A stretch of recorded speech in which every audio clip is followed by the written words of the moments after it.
ਵਾਹਿਗੁਰੂ ਜੀ ਕਾ ਖਾਲਸਾ, ਵਾਹਿਗੁਰੂ ਜੀ ਕੀ ਫਤਿਹ। ਖੋਜ ਗੁਰਬਾਣੀ ਵਿੱਚ ਆਪ ਸਭ ਦਾ ਸਵਾਗਤ ਹੈ ਜੀ। ਸਭ ਨੂੰ ਜੀ ਆਇਆਂ ਜੀ। ਆਓ ਅਸੀਂ ਸਾਰੇ ਮਿਲ ਕੇ ਪਹਿਲਾਂ ਸ਼ਬਦ ਦਾ ਉਚਾਰਨ ਅਤੇ ਉਸ ਤੋਂ ਉਪਰੰਤ ਉਸ ਦੇ ਅਰਥ ਕਰਾਂਗੇ।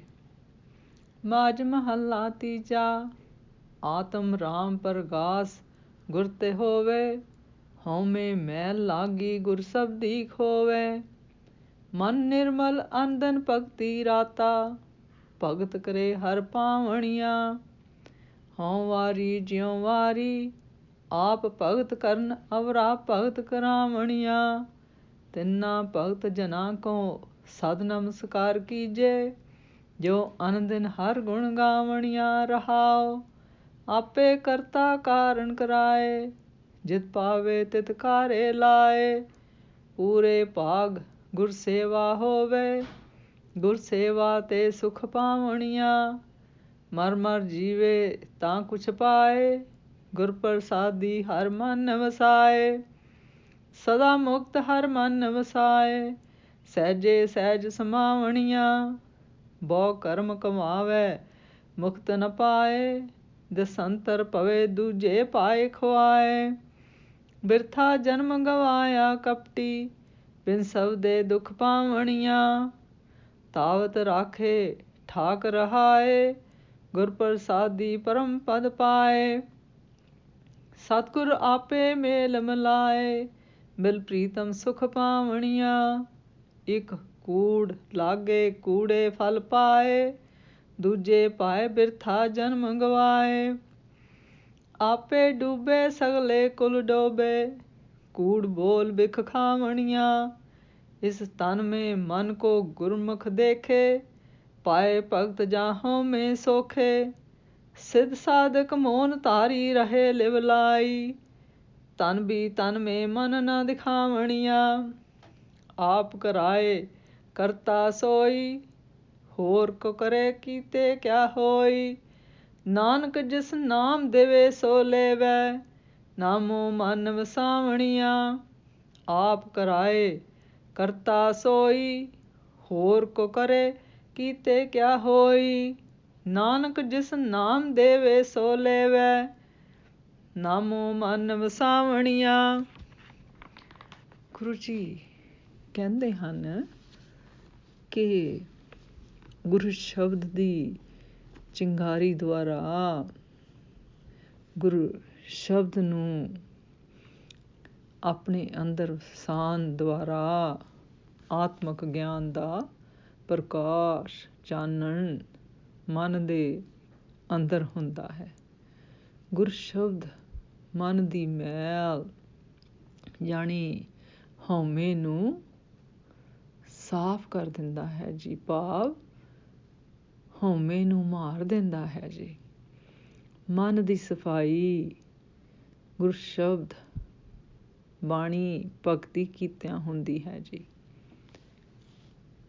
ਸ੍ਰੀ ਗੁਰੂ ਅਮਰਦਾਸ ਜੀ ਉਹਨਾਂ ਤੋਂ ਸਦਕੇ ਕੁਰਬਾਨ ਜਾਂਦੇ ਹਨ, ਜੋ ਆਪ ਗੁਰਸ਼ਬਦ ਬਾਣੀ ਦੀ ਭਗਤੀ ਕਰਦੇ ਹਨ ਅਤੇ ਦੂਸਰਿਆਂ ਨੂੰ ਵੀ ਇਸ ਵਿੱਚ ਜੋੜਦੇ ਹਨ ਜੀ।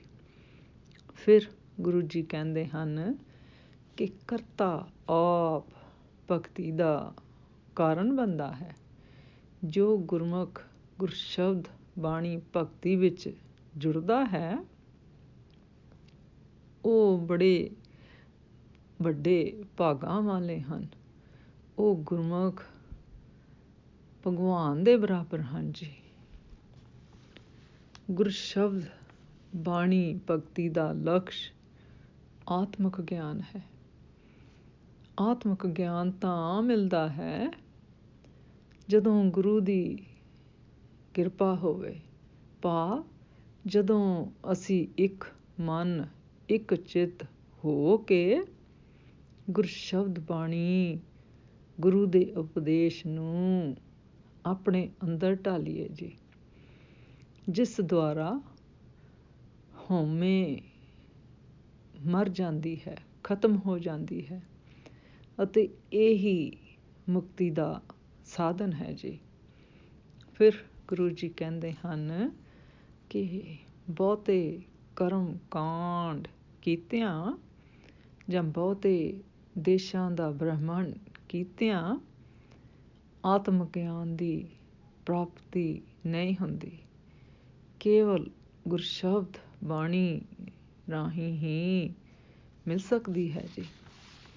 ਫਿਰ ਗੁਰੂ ਜੀ ਕਹਿੰਦੇ ਹਨ, ਉਸ ਪਰਮ ਪਦ ਨੂੰ ਪਾਉਣ ਵਾਸਤੇ ਇਸ ਦੌੜ ਦੇ ਮਨ ਨੂੰ ਕਾਬੂ ਕਰਨਾ ਪੈਂਦਾ ਹੈ ਅਤੇ ਮਨ ਨੂੰ ਕਾਬੂ ਲਿਆਉਣ ਦੀ ਤਾਕਤ ਕੇਵਲ ਸਤਿਗੁਰ ਪਾਸ ਹੈ ਜੀ। ਫਿਰ ਗੁਰੂ ਜੀ ਕਹਿੰਦੇ ਹਨ ਕਿ ਲੇਕਿਨ ਮਨਮੁਖ ਸਦਾ ਕੂੜ ਵਿਹਾਜਦਾ ਹੈ, ਆਪਣੇ ਮਨ ਅੰਦਰ ਦਵੈਤ ਭਾਵ ਪਾਲਦਾ ਹੈ ਜੀ। ਚਲਾਇਮਾਨ ਨੂੰ ਅਸਥਿਰ ਸਮਝਦਾ ਹੈ ਅਤੇ ਇਸ ਭੁਲੇਖੇ ਵਿੱਚ ਵਿਕਾਰਾਂ ਵਿੱਚ ਆਪਣਾ ਜੀਵਨ ਵਿਅਰਥ ਗਵਾ ਦਿੰਦਾ ਹੈ ਜੀ। ਫਿਰ ਗੁਰੂ ਜੀ ਕਹਿੰਦੇ ਹਨ ਕਿ ਕੋਈ ਵਿਰਲਾ ਹੀ ਹੈ ਜੋ ਜਿਸਨੇ ਆਪਣੇ ਅੰਦਰ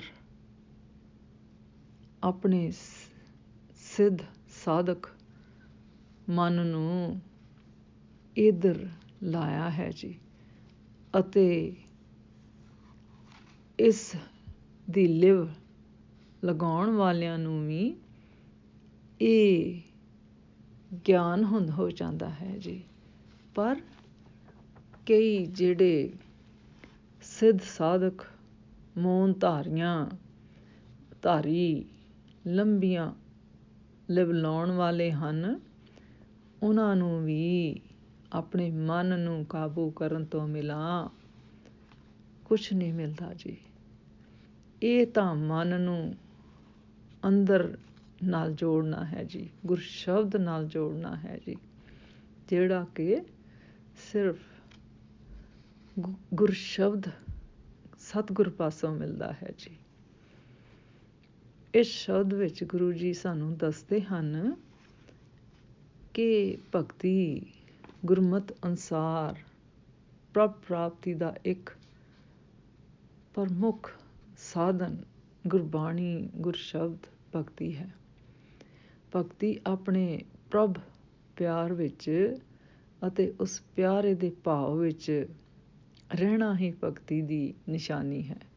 ਜਿਵੇਂ ਕਿ ਇਹਨਾਂ ਪੰਕਤੀਆਂ ਵਿੱਚ ਗੁਰੂ ਜੀ ਕਹਿੰਦੇ ਹਨ, ਹਰ ਭਗਤ ਹਰ ਕਾ ਪਿਆਰ ਹੈ, ਜੇ ਗੁਰਮੁਖ ਕਰੇ ਵਿਚਾਰ।